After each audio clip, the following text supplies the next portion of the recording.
Doctor Who and the Curse of Fatal Death. Written by Stephen Moffat, who would go on to become the executive producer of the show about 10 years later, and is now the head writer, and currently is the head writer of the show. Doctor Who and the Curse of Fatal Death was a comic relief special, which was released in the late 90s, sometime after the release of Doctor Who the movie, starring Paul McGann as the 8th Doctor. And in this, we have the 9th Doctor, played by Rowan Atkinson. Now, of course, this isn't canon. This is somewhat known by circles of Whovians as a spoof of the show. And that's fine. I'm alright with spoofs. I think some spoofs are quite funny if they're done in the right way, if they're written well and if they're executed well on screen. This one, what do I think about this? Well, for starters, we've got Rowan Atkinson. I mean, come on. Rowan Atkinson. He's Mr. Bean. He is just... I mean, who doesn't love Rowan Atkinson? You know, I love Rowan Atkinson. He's, one of my childhood heroes. I used to watch Mr. Bean all the time, the Mr. Bean cartoon.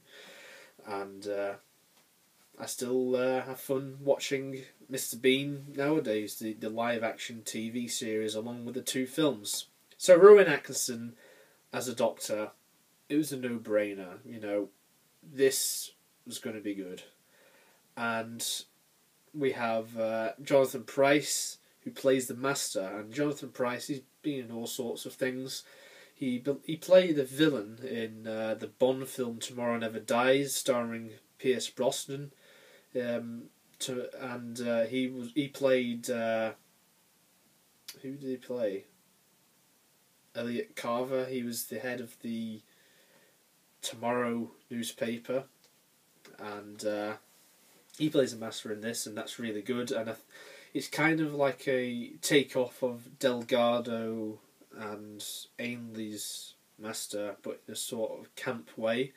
He camps it up on purpose, so he kind of like takes the mickey out of some of the bad stories from the classic series, because let's face it, some of the acting from the classic series, I'm not afraid to admit this, even though I'm the biggest fan of Doctor Who ever, there's some things in the classic series which, let's be honest, they're a bit camp. But that's fine, because that's what makes Doctor Who good, in my opinion. I'm alright with the camp nature, as long as the story is good. Although, during the 80s, there's a lot of campiness. But anyway, basically what happens is the Doctor...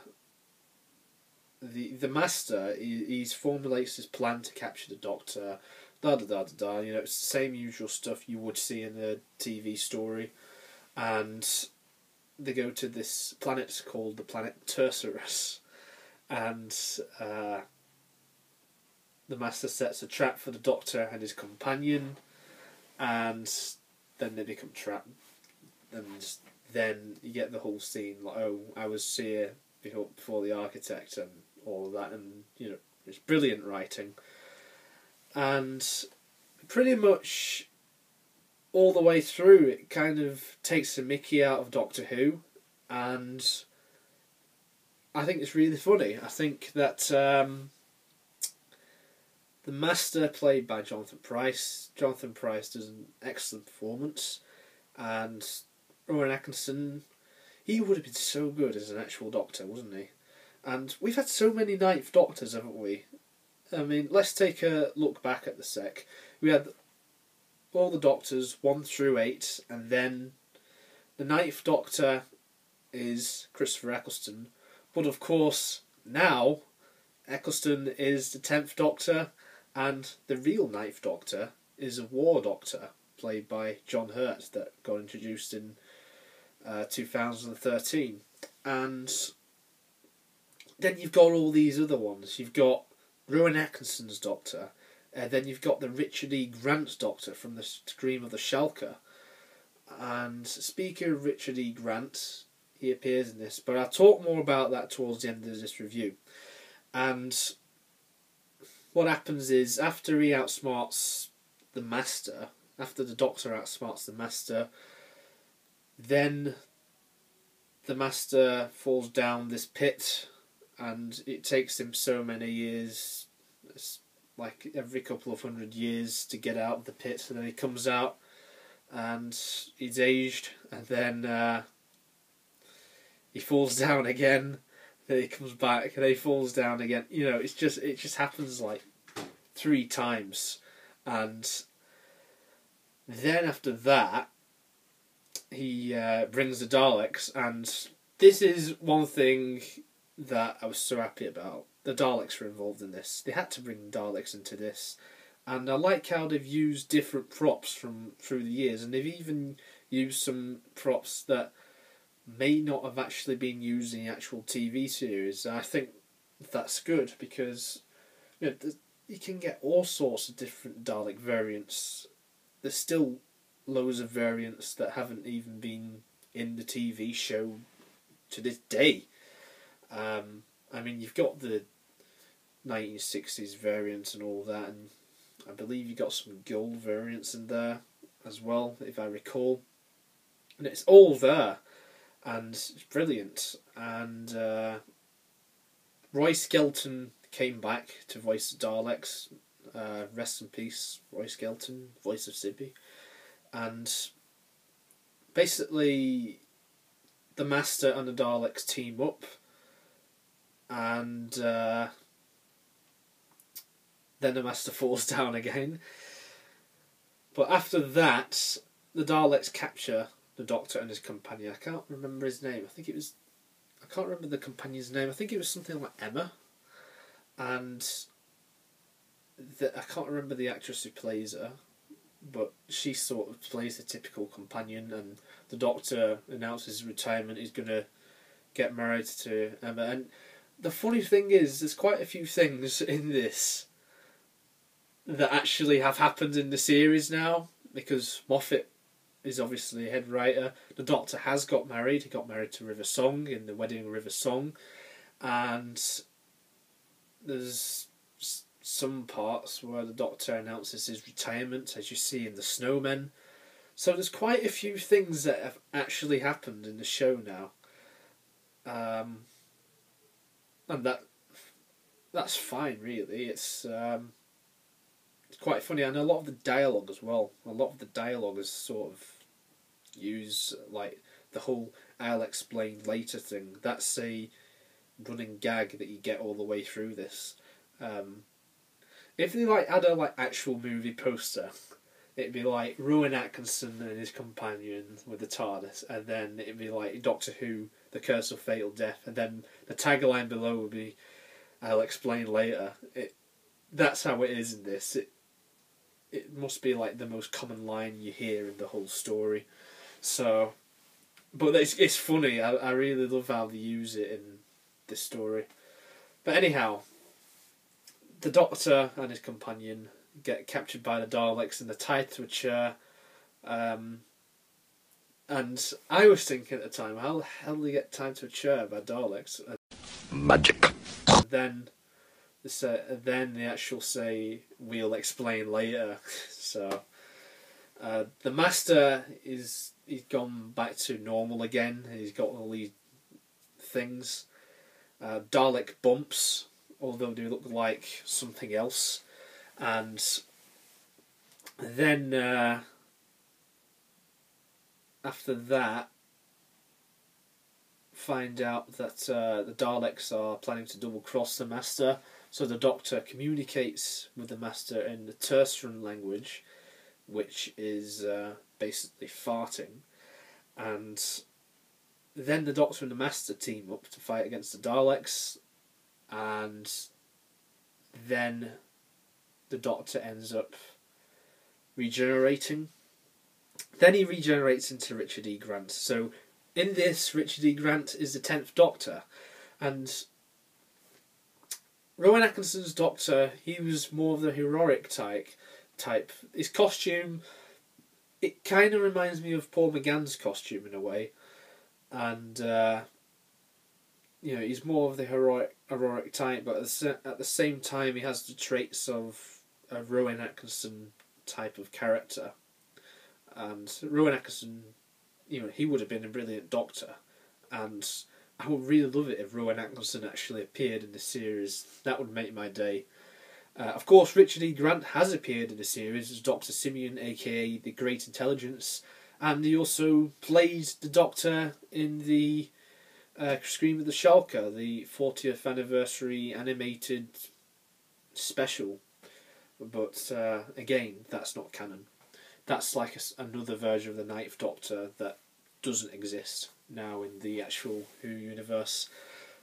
So, in this though, E. Grant, he is the 10th Doctor, is more flirtatious, he's more confident, and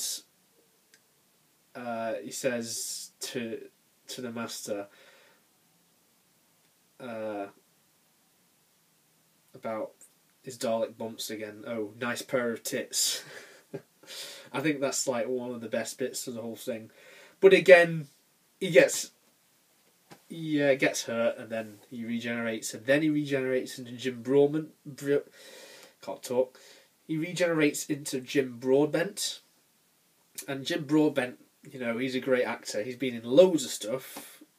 A lot of people will know him as Professor Slughorn from the Harry Potter films, and he's the more sort of how do I describe it? He is the nervous type of Doctor. He's like he cowered away like that, and he can't look at his companion now. He's all he gets all nervous around her, and it kind of reminds me of Troughton's Doctor, because at times Troughton's Doctor was kind of like that.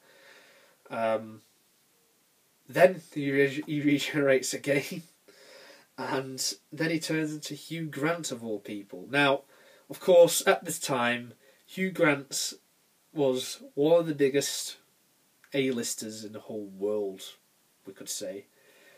He was definitely one of the biggest A-listers in the whole country, anyway. But this was before his career sort of plummeted, and he plays the 12th Doctor in this, so he's sort of like the equivalent of what we got now with Capaldi, and again he regenerates, and Hugh Grant is sort of more like the romantic type of Doctor. So basically what you see in all of his films with, whatever the film is called, was it 4 Weddings and a Funeral or something? I think it's called that. I've never seen it, so I don't know. He regenerates, but of course that's his last body, so he can't regenerate ever again. But I thought it was 13 bodies. But anyway, after a while, the Daleks say they won't be evil anymore, which will never happen in the real thing. And the Master again says that, and he says, "I'll be a hero fighting in the name of the Doctor." Then he turns into Joanna Lumley. The Doctor turns into Joanna Lumley, so he turns into a woman. Again, another implication that Time Lords could turn into a woman, as we have seen recently with the Master turning into a woman in the form of Missy, played by Michelle Gomez. So overall, the Curse of Fatal Death sort of predicted things that have actually took place in the actual TV show now, which is kind of weird. In conclusion, I think that the Curse of Fatal Death is a really good spoof, really good writing, funny acting. There's not really much else to say. I think that everything was done very well. I think the job was done very well, and I thought that it sort of honoured Doctor Who in a good way. Obviously it doesn't count in the canon of the show, we all know that, but I think that this is way better than Dimensions in Time, because that Dimensions in Time, that actually had real doctors in it. So it had Tom Baker, Peter Davison, Colin Baker, and Sylvester McCoy, which I met the other day, but you know, you've probably seen those videos by now. And you know, that was just done so badly, and that was supposed to be an official sort of anniversary, which was just done so badly. But this is way better, and even though it doesn't count, it's not canonical in any way, shape or form. Rowan Atkinson and all the rest of the actors who play the Doctor in this, they do a good job. And likewise with Jonathan Pryce and the actress who plays what's her face, I can't even remember her name again. And you know, even Daleks, you know, used very well. The Daleks weren't even used in Dimensions in Time. I pointed that out in my review of that. This they use perfectly. That's all. All they needed to do in Dimensions in Time was just use the Daleks instead of all the villains that may not necessarily represent at the time what was 30 years of the longest running science fiction show in the world. I mean, obviously now it's over 50 years, so it's a lot bigger now, because obviously we've had a few more Doctors since then, and a few more villains that have been introduced to the show. So, to conclude, yeah, it's really weird that this sort of, like, some things that were brought into this have sort of been carried on into the real show. So the Master is a woman, even though in this the Doctor is a woman, but you get what I mean. And likewise, the Doctor's got married, he retired, and also the Daleks turn good, and that's kind of been done in Into the Dalek. That is that one Dalek that it wasn't good, but it fought against all the other Daleks. So I think that this is a really good spoof. If you want to have fun, you can just go on YouTube and watch it now. It's about 15-20 minutes long. Really good spoof. It was done for charity as well, a good cause, Red Nose Day, Comic Relief. And yeah, it was done great. There's nothing bad about it whatsoever in my opinion, so I'll give it a 9 out of 10. Thank you very much everybody for watching my review of Doctor Who and the Curse of Fatal Death. Yeah, and even the title takes the mickey there. Stay tuned, as I shall be reviewing more things for you very soon. Take care guys, and until next time, cheerio. Bye for now. Magic. Don't forget to click the link below to subscribe to me, James Croft, aka the Obsessivian 95. Have a great day.